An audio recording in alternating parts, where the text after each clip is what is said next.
elite Lutyens family, right, coming from a faraway Pondicherry. And so many of us here, I know very closely, large number of you, not only here, I meet very often in-house counsel and who made very good, made mark in their corporate careers. So I think this multitude tasking is something which one must look at very closely. And if you have created impediments by socially created impediments, we have to undo them by only socially created new norms of facilitating them, where one does not feel unduly burdened with the so-called multitasking. And why certain multitask cannot perform by men, we only try to avoid it. We do not want to look into that. And therefore, if a social reorganization can take place, I read a book about 6 utopian thinkers. One among them was Rabindranath Tagore, and yet another was a farmer from Japan.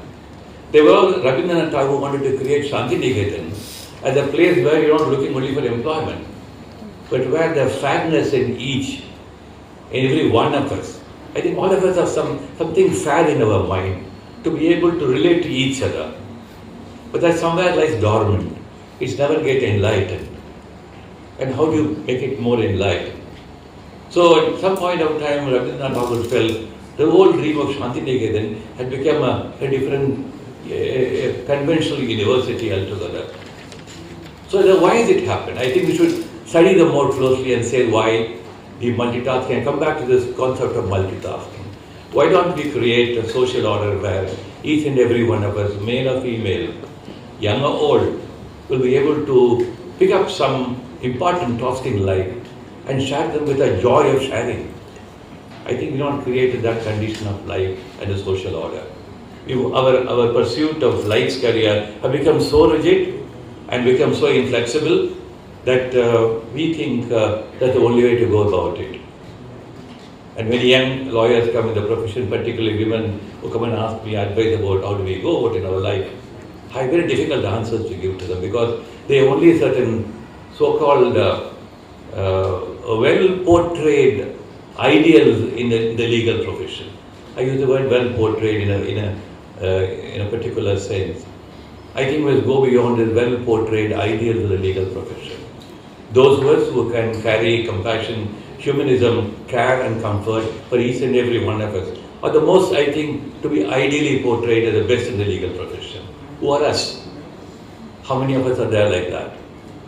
Those of us who think that the blitzkrieg of a big metropolitan cities, where how much property you own, how do you reach this kind of heights in life?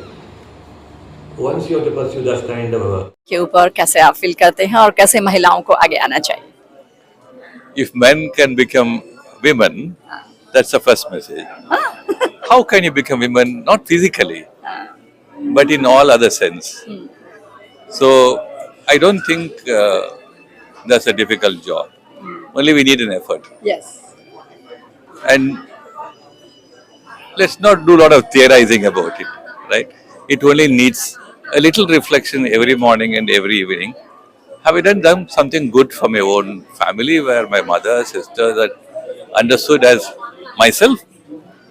And all around whom I spend my day, have I done something good for my sisters? Not as a charity, right? Not from a point of view of a paternalism, but from being together. That's the message for the day.